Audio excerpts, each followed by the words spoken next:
Capítulo 10. El impacto de las creencias sobre el trading. Si el medio ambiente puede manifestarse en una infinita combinación de formas, entonces realmente no hay límite en el número y los tipos de creencias que podemos adquirir sobre la naturaleza de nuestra existencia. Esto es una manera elaborada de decir que hay mucho que aprender. Sin embargo, para hacer una observación general acerca de la naturaleza de la humanidad, yo diría que ciertamente no vivimos nuestras vidas de una manera coherente con esa afirmación. Si es cierto que es posible creer casi cualquier cosa, entonces ¿por qué discutimos y luchamos el uno contra el otro? ¿Por qué no tenemos todos el derecho de expresar nuestras vidas en una forma que refleje lo que hemos aprendido a creer? Tiene que haber algo detrás de nuestro incesante intento de convencer a otros de la validez de nuestras creencias y negar la validez de las suyas.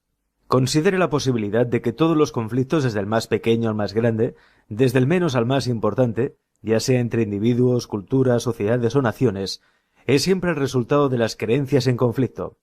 ¿Qué características de nuestras creencias nos hacen intolerantes a otras creencias diferentes? En algunos casos son tan intolerantes que estamos dispuestos a matarnos el uno al otro por defender nuestro punto de vista. Mi teoría personal es que las creencias no solo son de energía estructurada, sino también que esta energía parece ser consciente, o al menos en alguna medida parecen tener un cierto grado de conciencia. En caso contrario, ¿cómo explicaríamos nuestra capacidad para reconocer en el exterior lo que está en nuestro interior? ¿Cómo sabemos que nuestras expectativas se están cumpliendo? ¿O cómo sabemos cuando no lo están? ¿Cómo sabemos que enfrentamos información o circunstancias que contradicen lo que creemos? La única explicación que tengo es que cada creencia individual tiene que tener algún grado de conciencia de sí mismo que hace que ello funcione como lo hace.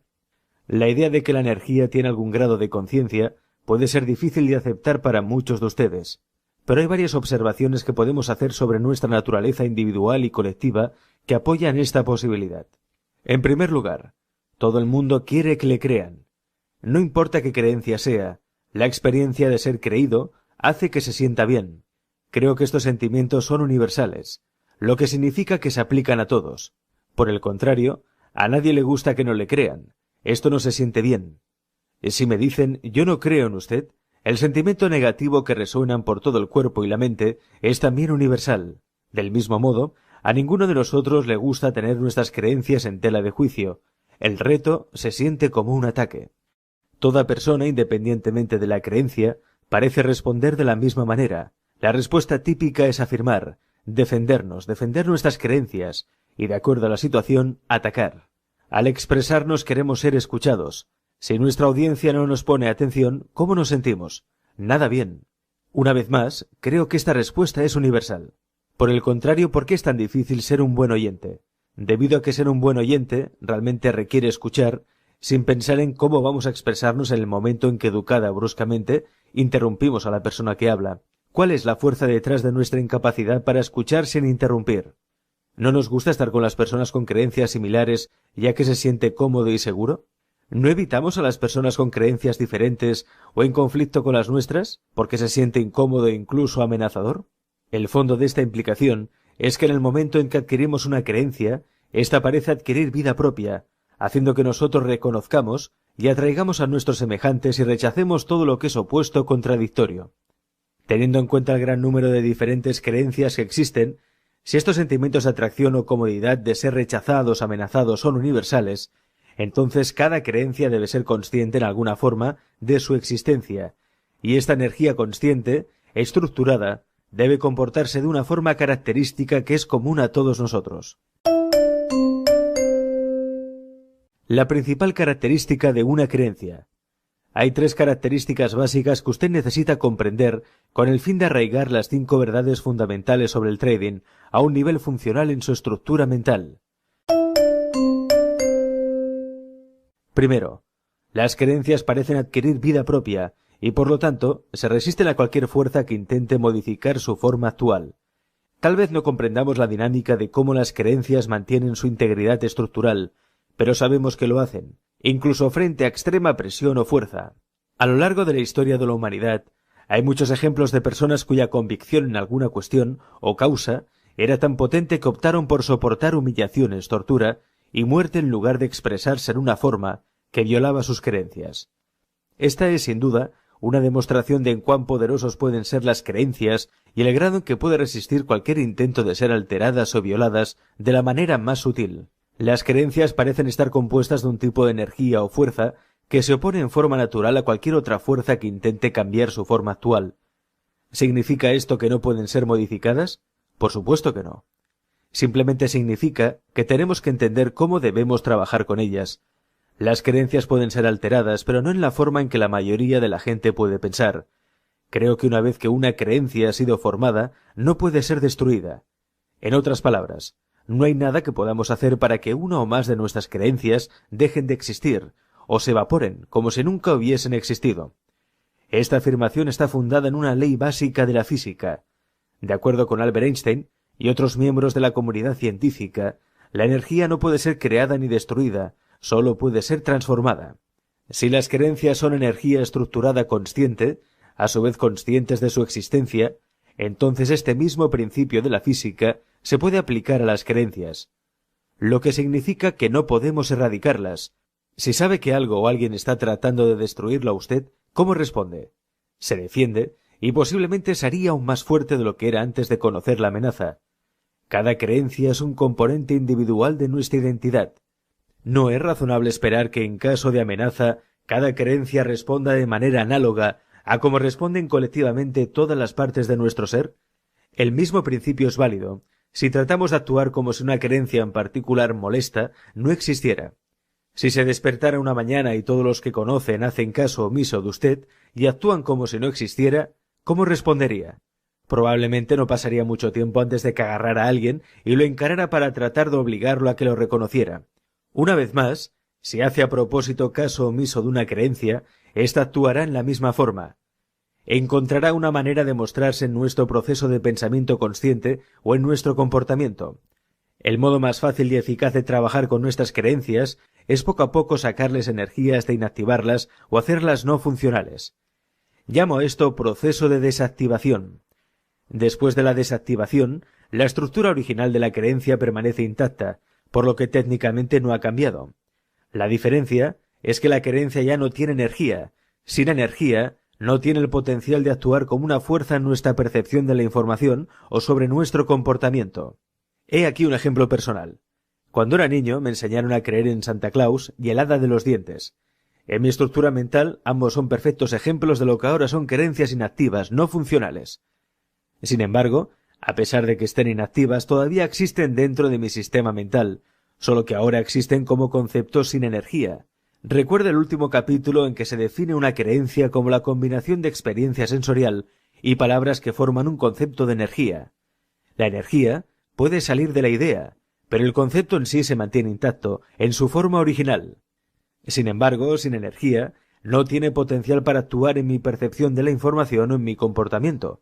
Por lo tanto, si estoy aquí sentado escribiendo en mi computadora y alguien se acerca y me dice que Santa Claus se encontraba en la puerta, ¿cómo creen que definiría e interpretaría esta información? ¿La trataría como irrelevante o una broma, por supuesto? Sin embargo, si tuviera 5 años y mi madre me dice que Santa Claus se encontraba en la puerta, sus palabras al instante hubiesen liberado en mí un derroche de energía positiva que me hubiese obligado a saltar y correr a la puerta tan rápido como pudiera. Nada habría sido capaz de detenerme. Hubiera superado cualquier obstáculo en mi camino. Un día mis padres me dijeron que Santa Claus no existía. Por supuesto, mi primera reacción fue la incredulidad. Yo no creía en ellos, ni tampoco quería creer en ellos. Finalmente me convencieron. Sin embargo, el proceso de convencerme no destruyó mi creencia en Santa Claus ni terminó con ella. Simplemente drenó toda la energía de la creencia y la transformó en un concepto no funcional, inactivo acerca de cómo funciona el mundo. No estoy seguro de a dónde fue toda esa energía, pero sé que alguna parte de la misma fue transferida a la creencia de que Santa Claus no existe. Ahora tengo dos distinciones contradictorias acerca de la naturaleza del mundo que existen en mi sistema mental. 1. Existe Santa. 2. Santa no existe. La diferencia entre ellos está en la cantidad de la energía que contienen. La primera no tiene prácticamente ninguna energía y la segunda tiene mucha energía. Por lo tanto, desde una perspectiva funcional, no existe contradicción o conflicto. Planteo que es posible inactivar una creencia y a continuación activar cualquier otra, a pesar del hecho de que todas las creencias parecen resistirse a cualquier fuerza que modifique su forma actual.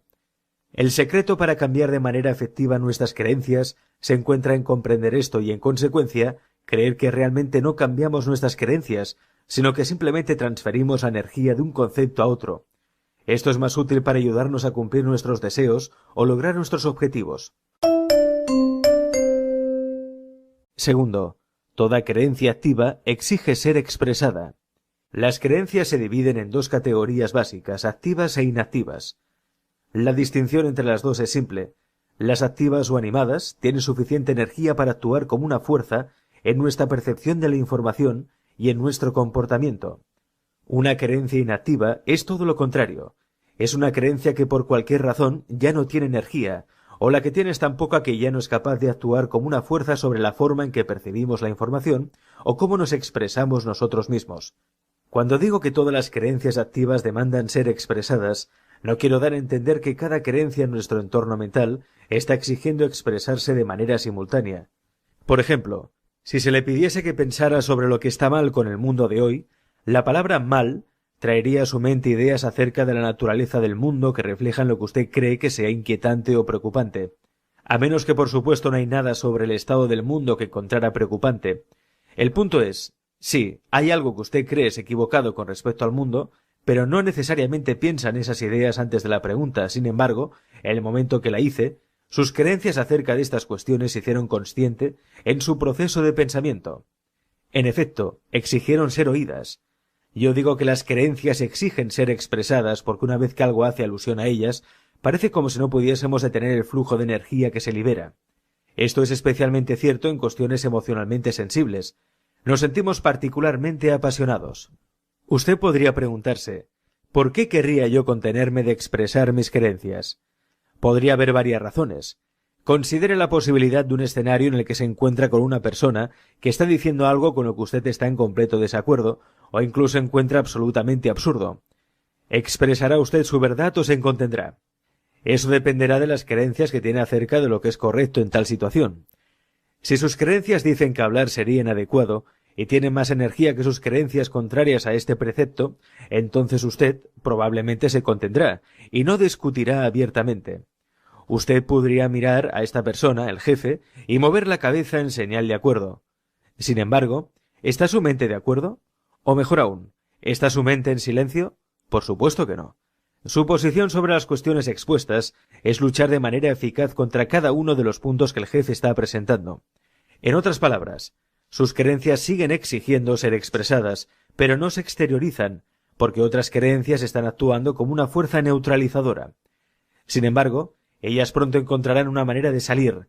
Tan pronto como usted se encuentre fuera de la situación, es probable que encuentre una manera de descargar o incluso suprimir aquel argumento. Es probable que describa la situación como que tuvo que soportar a alguien que necesitaba un oído comprensivo. Este es un ejemplo de cómo nuestras creencias demandan ser expresadas cuando se encuentran en un conflicto con el medio ambiente. Pero ¿qué sucede cuando una o más de nuestras creencias están en conflicto con nuestros propósitos, metas, sueños o deseos? Las consecuencias de ese conflicto pueden tener un efecto profundo en nuestro trading.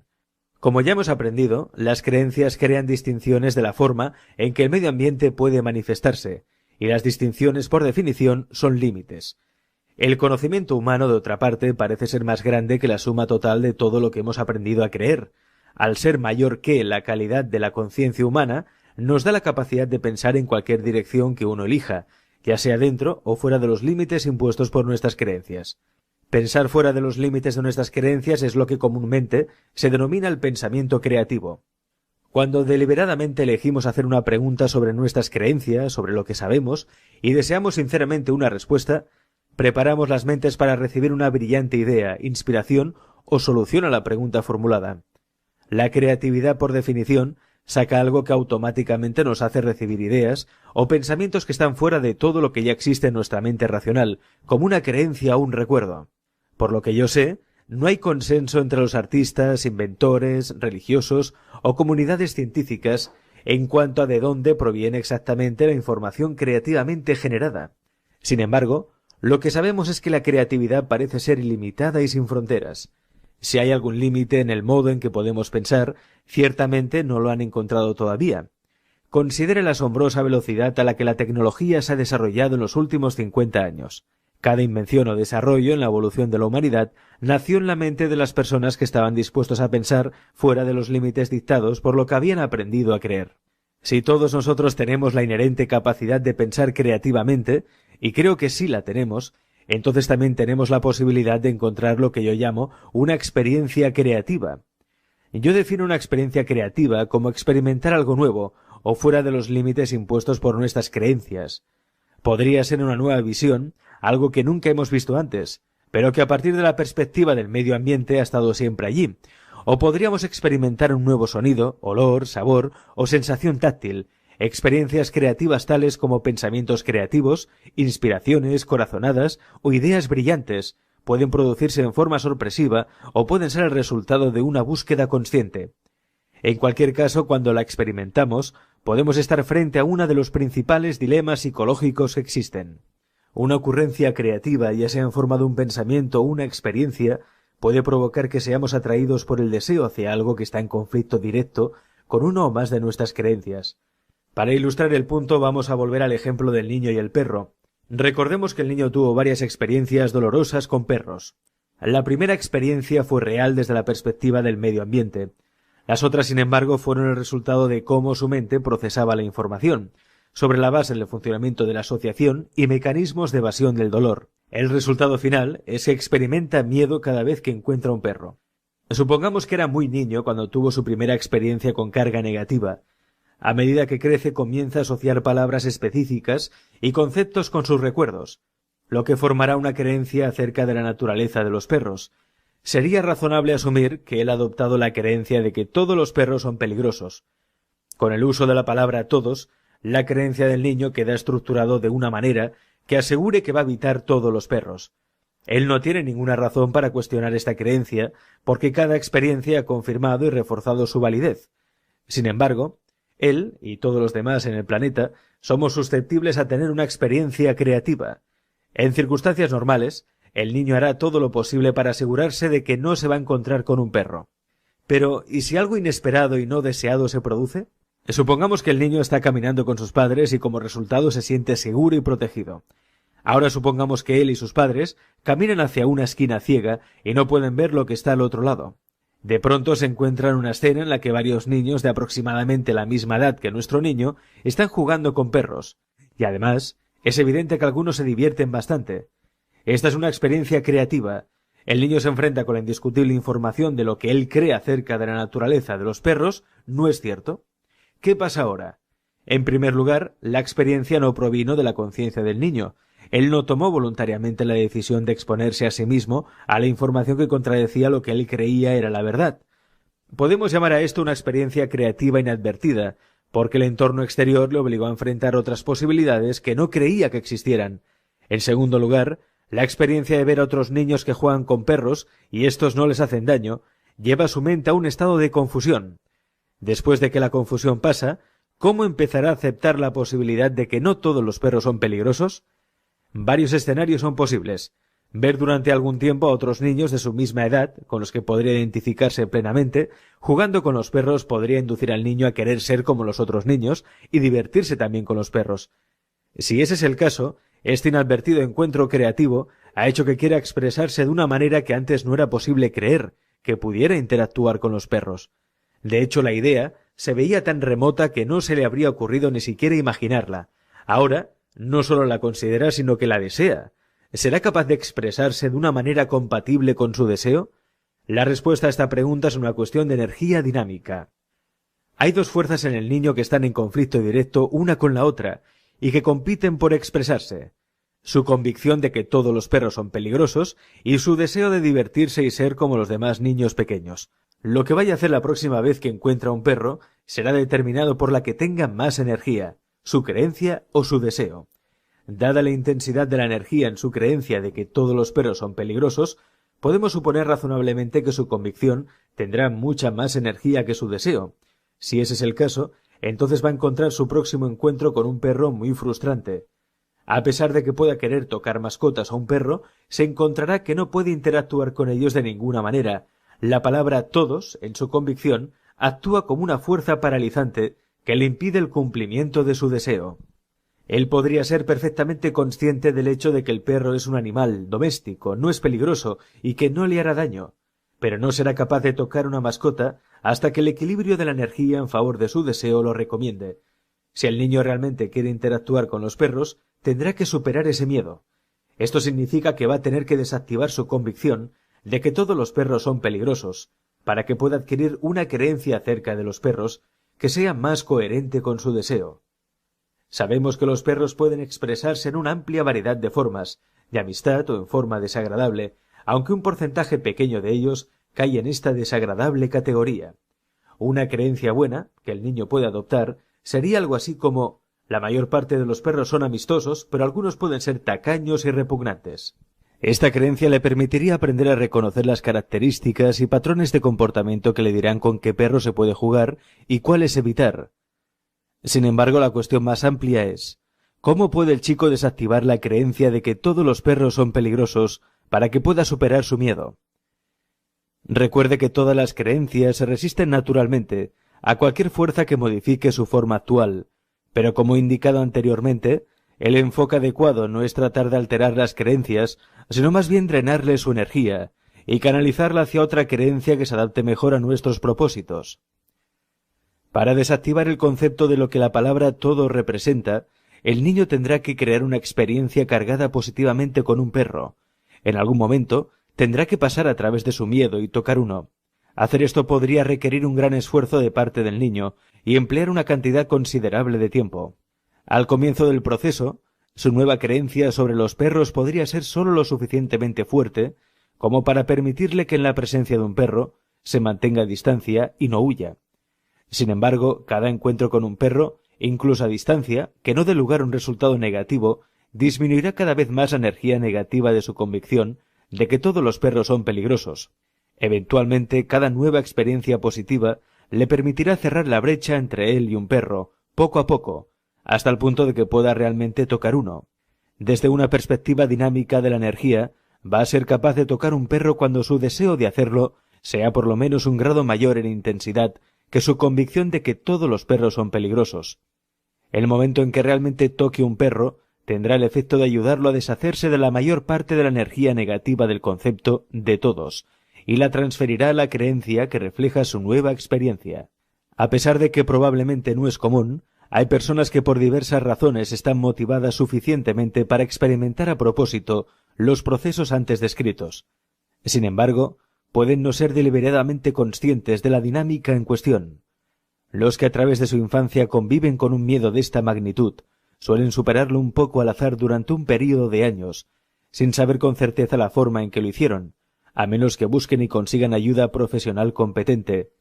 Más tarde, como adultos, si se les pide o si por casualidad tropiezan con una situación que les recuerda a su pasado, por ejemplo observar a un niño que está aterrorizado por los perros, suelen caracterizar el proceso que atravesaron como: recuerdo que yo tenía miedo de los perros, pero lo superé. El resultado final de la primera hipótesis fue que el muchacho trabajó a través de su temor para desactivar la limitación de sus creencias acerca de la naturaleza de los perros.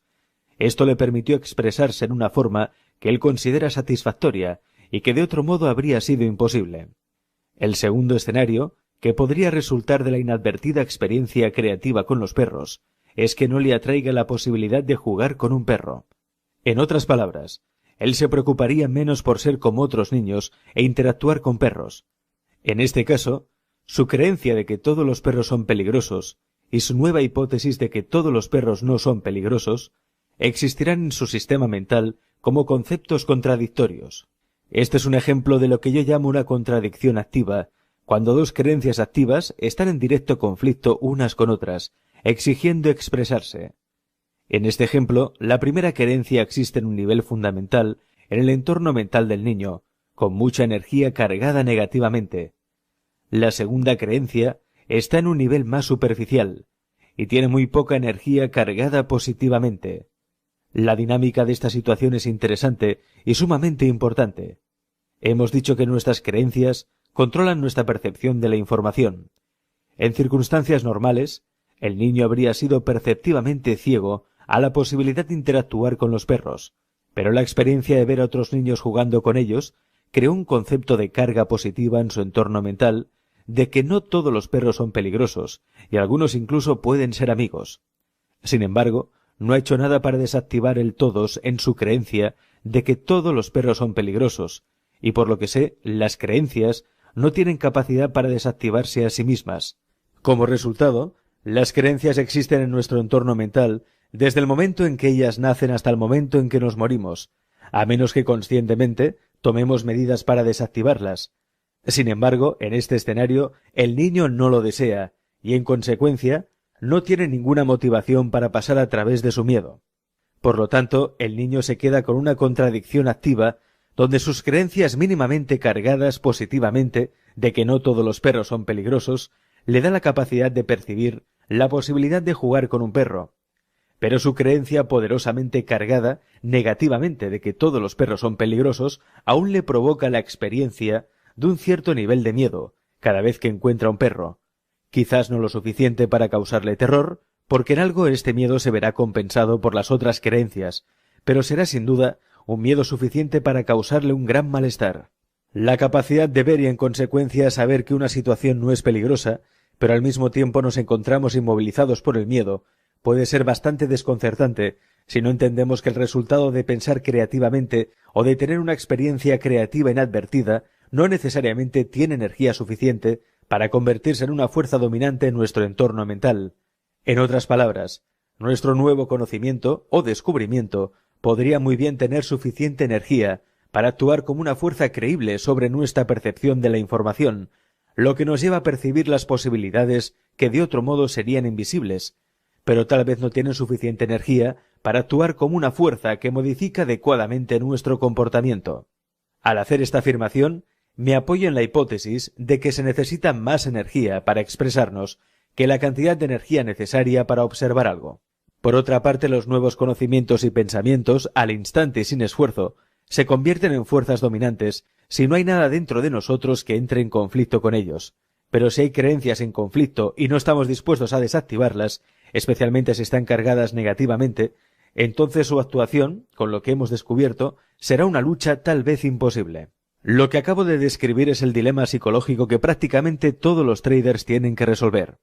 Digamos que usted tiene una firme comprensión de la naturaleza de las probabilidades, y como resultado, sabe que el próximo trade es simplemente otro de una serie de operaciones que tienen un resultado probable. Sin embargo, usted todavía tiene miedo a poner el próximo trade, o usted todavía es susceptible de cometer varios de los errores del trading basados en el miedo, que se han discutido en los capítulos anteriores. Recuerde que la causa subyacente del temor es la posibilidad de definir e interpretar la información sobre el mercado como una amenaza. ¿Cuál es la fuente de nuestro potencial miedo para interpretar la información del mercado como una amenaza? Nuestras expectativas. Cuando el mercado genera información que no se ajusta a lo que esperamos, las fluctuaciones de los altos y bajos de los ticks parecen tomar la calidad de una amenaza, se cargan negativamente. En consecuencia, experimentamos miedo, estrés y ansiedad. ¿Y cuál es la fuente subyacente de nuestras expectativas? Nuestras creencias. A la luz de lo que ahora entiende acerca de la naturaleza de las creencias, si sigue experimentando estados de ánimo negativos a la hora de operar, usted puede asumir que hay un conflicto entre lo que sabe acerca de los probables resultados y cualquier número de otras creencias en su estructura mental que están exigiendo expresarse. Tenga en cuenta que todas las creencias demandan expresión activa, incluso aunque no lo queramos. Para pensar en probabilidades, usted tiene que creer que todo momento el mercado es único, o más concretamente, que cada patrón tiene un único resultado. Cuando usted cree en un nivel funcional que cada patrón tiene un único resultado, lo que significa que esto es una convicción dominante sin ningún tipo de creencia de otra índole para argumentar algo diferente, experimentará un estado mental libre de temor, estrés y ansiedad para operar. Esto realmente no puede funcionar de otra manera. Un resultado único no es algo que ya hemos experimentado, por lo tanto, no es algo que ya sabemos. Si se sabe, no puede ser definido como único. Cuando usted cree que usted no sabe lo que va a ocurrir a continuación, ¿qué es exactamente lo que usted espera del mercado? Si dice no sé, tiene usted toda la razón. Si usted cree que algo va a pasar y que usted no necesita saber exactamente qué es para hacer dinero, entonces, ¿dónde está el potencial para definir e interpretar la información sobre el mercado como una amenaza dolorosa?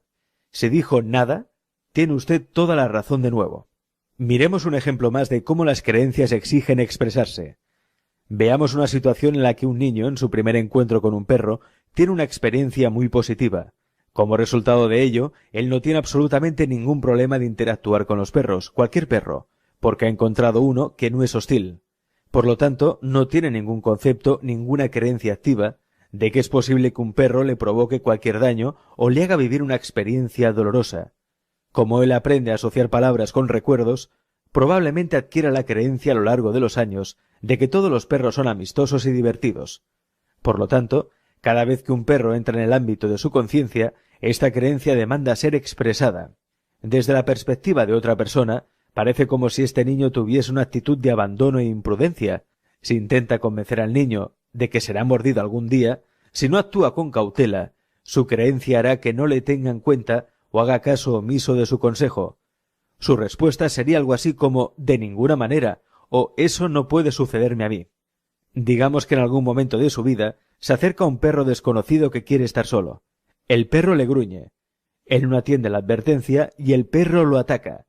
Desde la perspectiva del sistema de creencias del niño, que solo tenía una experiencia creativa, ¿qué efecto tendrá esta experiencia sobre su convicción de que todos los perros son amigos? ¿Ahora tendrá miedo de todos los perros como el niño del primer ejemplo? Lamentablemente las respuestas a estas preguntas no son ni cortas ni secas, porque puede haber otras creencias que también exigen expresarse y que no tienen nada que ver específicamente con los perros y que están en juego en una situación como esta. Por ejemplo, ¿qué pasa si este niño ha desarrollado una gran creencia en la traición? Él cree que ha sido traicionado por algunas personas muy importantes, en algunas muy importantes situaciones que le han hecho experimentar un intenso dolor emocional. Si se asocia el ataque de este perro como una traición de los perros en general, en esencia una traición de su creencia en los perros, entonces fácilmente podría tener miedo de todos los perros. Toda la energía positiva contenida en su creencia original, al instante podría ser transformada en energía de carga negativa. El niño podría justificar este cambio con una racionalización como «si un perro puede traicionarme, entonces cualquier perro puede hacerlo». Sin embargo, yo creo que esto es extremista y muy improbable que ocurra. Lo más probable es que la palabra todos, en su creencia original, al instante sea desactivada y que la energía obtenida sea transferida a una nueva creencia que refleja mejor la verdadera naturaleza de los perros. Esta nueva experiencia provocó un cambio de energía que le obligó a aprender algo acerca de la naturaleza de los perros que, de otro modo, se negó a considerar como una posibilidad. Su creencia en la amistad de los perros sigue intacta. Él todavía juega con los perros, pero ahora ejerce una cierta discrecionalidad buscando deliberadamente signos de amistad u hostilidad. Creo que una verdad fundamental acerca de la naturaleza de nuestra existencia es: cada momento en el mercado, así como cada día en la vida, tiene elementos de lo que sabemos, las similitudes, y elementos que no podemos saber porque no hemos experimentado aún. Hasta que activamente formemos nuestras mentes para esperar un único resultado, seguiremos experimentando solo lo que sabemos.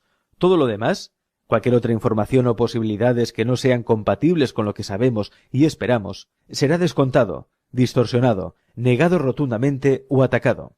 Cuando realmente crea que no es necesario saber, entonces estará pensando en términos de probabilidades, la perspectiva del mercado, y no tendrá ninguna razón para bloquear, descontar, distorsionar, negar o atacar cualquier cosa que el mercado está ofreciendo acerca de su potencial para avanzar en cualquier dirección particular. Si usted no experimenta el estado mental de libertad implícita en esta afirmación, y es su deseo no experimentar este estado mental, entonces usted debe tener un papel activo en el entrenamiento de su mente, para creer en la singularidad de cada momento, y debe desactivar cualquier otra creencia que abogue por algo diferente. Este proceso no es diferente del que estudiamos en el niño del primer escenario, que tuvo que pasar a través de su miedo, e igual que en aquel ejemplo, esto tampoco va a suceder por sí solo. Quería interactuar con los perros sin temor, pero para hacerlo tuvo que crear una nueva creencia y desactivar las contrarias. Este es el secreto para lograr éxito consistente como trader. Y tercero, las creencias siguen actuando independientemente de si somos conscientes o no de su existencia en nuestro entorno mental.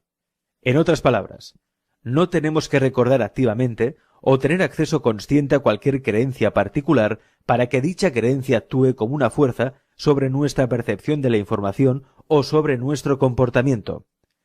Sé que es difícil creer que algo que ni siquiera podemos recordar pueda tener impacto en nuestras vidas, pero cuando lo piensas, mucho de lo que aprendemos a lo largo de nuestra vida es almacenado a un nivel subconsciente.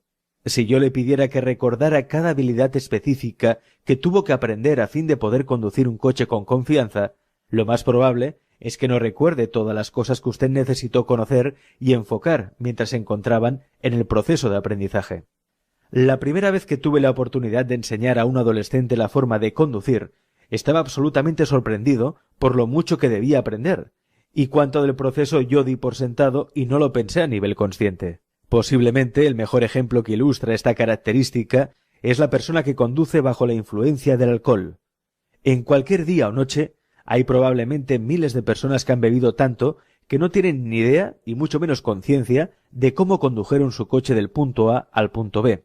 Es difícil imaginar cómo es posible esto, a menos que usted considere que las habilidades para conducir y la creencia en su capacidad para conducir operan automáticamente a un nivel mucho más profundo que la conciencia o la vigilia.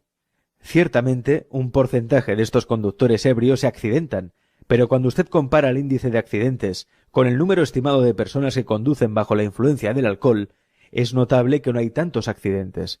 De hecho, un conductor ebrio es probablemente más susceptible de causar un accidente, o bien cuando se duerme, o cuando requiere una decisión consciente y una rápida reacción. En otras palabras, las condiciones de manejo son tales que el funcionamiento subconsciente de estas habilidades no es suficiente. El trading y la autoestima. Saber cómo esta característica se aplica a nuestro trading es también algo muy profundo. El entorno comercial nos ofrece un campo ilimitado de oportunidades para acumular riqueza, pero solo porque el dinero está disponible y podemos percibir la posibilidad de conseguirlo, no significa necesariamente que nosotros, como individuos, tengamos un ilimitado sentido de autoestima. En otras palabras, podría haber una gran diferencia entre la cantidad de dinero que deseamos para nosotros mismos, lo mucho que se puede percibir, y lo mucho que realmente creemos que nos merecemos. Todo el mundo tiene un sentido de autoestima. La forma más sencilla de describir este sentido es hacer la lista de cada creencia activa, tanto consciente como inconsciente, que tiene el potencial de actuar en contra de la acumulación o el logro de mayores niveles de éxito y prosperidad. Compare la energía de las creencias positivamente cargadas contra la energía de las creencias negativamente cargadas. Si usted tiene más carga positiva de energía que aboga por el éxito y la prosperidad que carga negativa de energía que se opone a ellos, entonces usted tiene un sentido positivo de la autoestima. De lo contrario, usted tiene un sentido negativo de autoestima. La dinámica de cómo estas creencias interactúan la una con la otra no es así tan sencillo como lo estoy haciendo ver. De hecho, puede ser tan compleja que podría tomar años de sofisticado trabajo mental organizarlas y clasificarlas. Lo que hay que saber es que es casi imposible crecer en cualquier entorno social y no adquirir algunas creencias cargadas negativamente, que abogarán en contra del éxito o la acumulación de grandes sumas de dinero. La mayoría de estas creencias autosaboteadoras han sido largamente olvidadas y operan a un nivel subconsciente, pero el hecho de que pueda haberse olvidado de ellas no significa que hayan sido desactivadas. ¿Cómo podemos adquirir creencias autosaboteadoras? Lamentablemente es muy fácil. Probablemente la forma más común es cuando un niño participa en alguna actividad que un padre o maestro no quiere que él haga, y el niño por error se hiere a sí mismo. Muchos padres, para reafirmar su posición sobre los hijos, responden a una situación como está diciendo: esto, sea cual sea el dolor que estén experimentando, no habría sucedido si tú no lo merecieras, o me desobedeciste y mira lo que pasó, Dios te castigó. El problema con hacer o escuchar declaraciones de este tipo es que hay un potencial en el niño para asociar cada futura lesión con estas mismas declaraciones y posteriormente formarse una convicción de que debe ser una persona indigna de obtener éxito, felicidad o amor. Algo sobre lo que nos sentimos culpables puede tener un efecto negativo sobre nuestro sentido de autoestima. Por lo general, la culpa se asocia con ser una mala persona, y la mayoría de la gente cree que las malas personas deben ser castigadas y desde luego no recompensadas. Algunas religiones enseñan que el hecho de que los niños tengan un montón de dinero no es piadoso o espiritual. Hay personas que creen que hacer dinero en cierta forma está mal, aunque puede ser perfectamente legal y moral desde la perspectiva de la sociedad. Una vez más, usted no puede tener guardado un recuerdo de algo que se pondría en contra de su éxito, pero esto no significa que lo que usted aprendiera no va a tener algún efecto.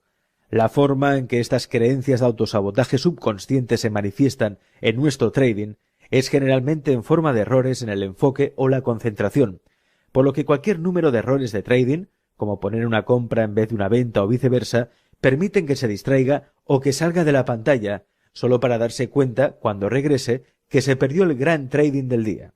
He trabajado con muchos traders que alcanzaron distintos niveles de éxito constante, pero no podían romper ciertos umbrales para mejorar sus ganancias. Descubrieron una invisible pero muy real barrera similar a un proverbial techo de cristal que muchas mujeres ejecutivas experimentan en el mundo ejecutivo. Cada vez que estos traders tocaban la barrera, experimentaban un importante bajón, independientemente de las condiciones del mercado. Sin embargo, cuando se les preguntó acerca de lo que sucedía, por lo general, culparon a la mala suerte de su repentina mala racha o a los caprichos del mercado. Es interesante comprobar que, por lo general, creaban una curva de ganancias en constante aumento, a veces durante un período de varios meses, que siempre llegaba a un mismo punto y luego se volvía en su contra. Yo describo este fenómeno psicológico como una zona negativa. Si mágicamente el dinero puede fluir en las cuentas de un trader cuando está en la zona, así de fácilmente puede perderse si él está en una zona negativa, donde las cuestiones no resueltas de autoestima misteriosamente actúan sobre su percepción de la información y sobre su comportamiento. Esto no implica que tenga que desactivar todas las creencias que operan contra su cada vez mayor sentido positivo de la autoestima, porque no es necesario. Sin embargo, usted debe ser consciente de la presencia de tales creencias y tomar medidas concretas en su régimen de trading para compensar el momento que comiencen a expresarse.